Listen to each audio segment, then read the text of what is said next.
Imagine the ultimate betrayal, a ruler, seated on a throne of gold, turning his blade against the very warriors who forged his empire. Blood stains the marble floors as loyalty crumbles under paranoia and power. Welcome to emperors who murdered their own generals in cold blood. A chilling saga of tyranny that proves history's greatest monsters often wear crowns. From Rome's mad Caesars to Russia's fearsome Tsars, we'll uncover the cold calculations and savage strikes that shock the world. Stay tuned, you won't believe the treachery ahead.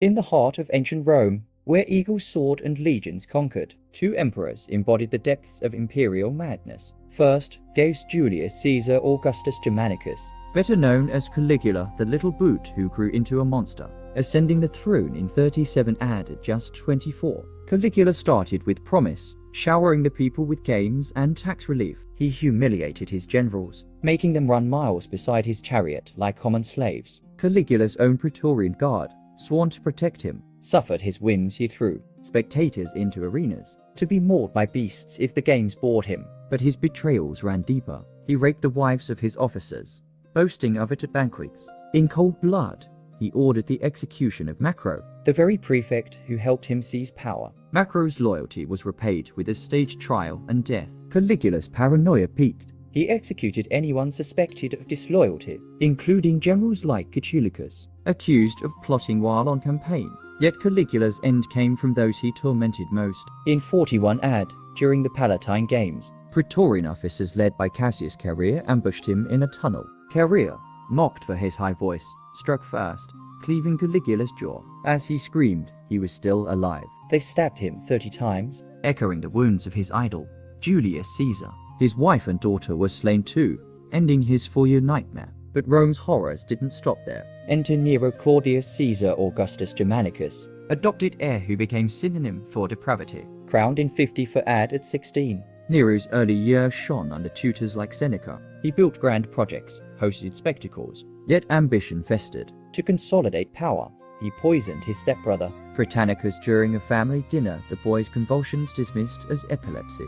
Nero's mother Agrippina, who orchestrated his rise by murdering Emperor Claudius with mushrooms, soon became a threat. In 59 AD, he plotted her death. A collapsible boat meant to drown her at sea. She swam ashore, so Nero sent assassins to stab her in her villa. As she died, she reportedly pointed to her womb, crying, "Strike here." For this born Nero, freed from maternal control. Nero's paranoia targeted his generals. He forced Seneca, his mentor and advisor, to suicide in 65 AD after the Pisonian conspiracy, a plot Nero exaggerated to purge elites. Seneca opened his veins calmly, dictating philosophy as he bled out. Nero didn't stop. He executed generals like Corbulo, Rome's greatest commander in the east, summoned back and ordered to die for suspected disloyalty. Corbulo fell on his sword, uttering Axios, "I deserve it."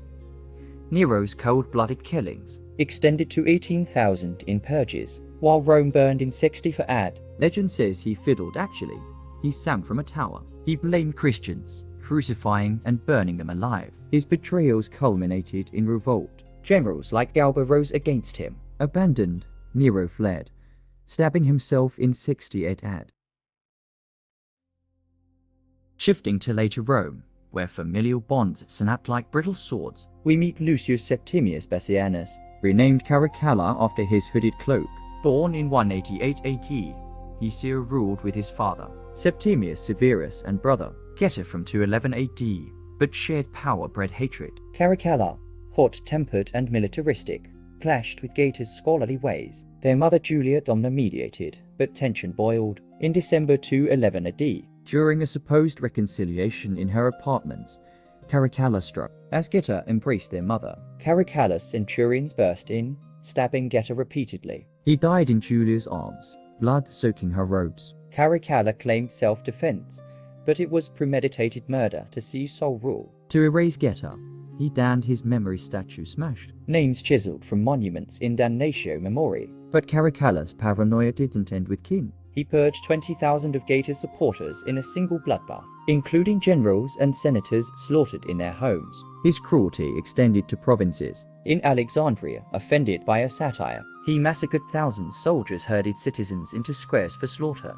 Caracalla favored his legions with pay raises, but betrayed them too. He executed officers on whims, like the prefect Macrinus' predecessors. His rule was a whirlwind of violence. He fought Parthians emulating Alexander, but his cold kills at home defined him. In 217 AD, Karma struck Macrinus, fearing for his life, had him stabbed while urinating roadside. Caracalla's 6-year reign left Rome bankrupt and blooded. Fast forward to the crumbling Western Empire, where Valentinian III reigned from 425 AD amid barbarian invasions. Born in 419 AD, he inherited a fracturing realm. Relying on General Flavius Aetius, the last of the Romans, Aetius saved the empire, repeatedly defeating Visigoths, Franks, and halting Attila the Hun at Catalonian plains in 451 AD with a coalition army. His genius held Rome together, but Valentinian, insecure and manipulated by courtiers like eunuch Heraclius, grew jealous. Aetius' successes overshadowed the emperor. Rumors whispered Aetius aimed for the throne via his son's marriage to Valentinian's daughter. In 454 AD, during a palace audience on finances, Valentinian exploded, accusing Aetius of treason. He drew his sword and stabbed the unarmed general in the head. As Aetius fell, Heraclius and guards joined, hacking him to pieces. It was cold-blooded murder of the man who preserved the empire. A courtier lamented, "You have cut off your right hand with your left."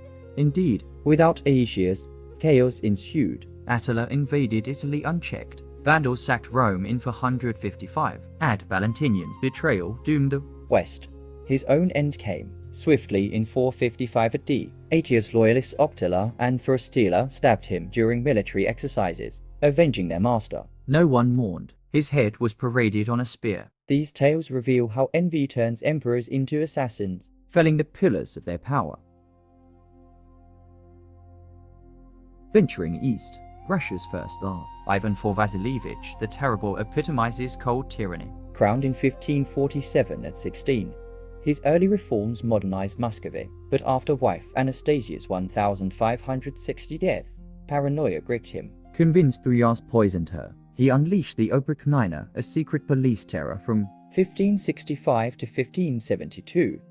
Black-robed riders on black horses ravaged estates, executing nobles and generals en masse. Ivan personally oversaw tortures, boiling, impaling, roasting alive. His betrayals struck close. He killed Metropolitan Philip for criticizing the purges, strangled in his cell. But the ultimate cold-blooded act was against his son. In 1581, during a quarrel, Ivan struck Tsarevich Ivan with his scepter, fracturing his skull. The heir died days later, Ivan cradling him in remorse.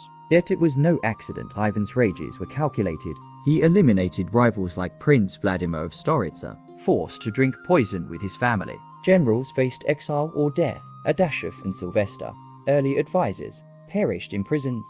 Ivan's 1584 death from illness ended his 37-year rule, leaving Russia scarred. Now to Anatolia's poison king, Mithridates via Eupator of Pontus, ruling 120–63 BC, a polyglot genius. He resisted Rome in 3 Mithridatic wars, experimenting with poisons to build immunity, but his family betrayals were venomous. Fearing plots like those that killed his father, he executed his mother and brother early on. In 89 BC, he ordered the Asiatic Vespers, massacring 80,000 Romans in Asia Minor to rally Greeks. His cold kills targeted kin.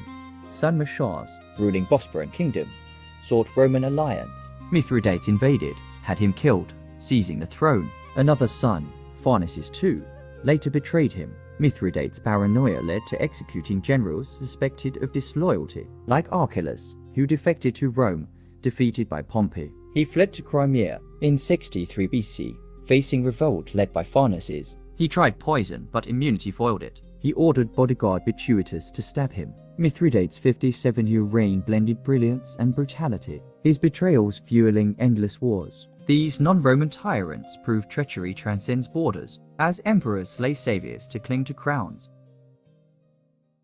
If this dive into history's bloodiest betrayals gripped you, smash that like button, subscribe for more epic tales of power and peril, and hit the bell to stay notified. Drop a comment. Which emperor's murder shocked you most? Share this video with fellow history buffs. Let's spread the intrigue. Thanks for watching, and see you in the next one.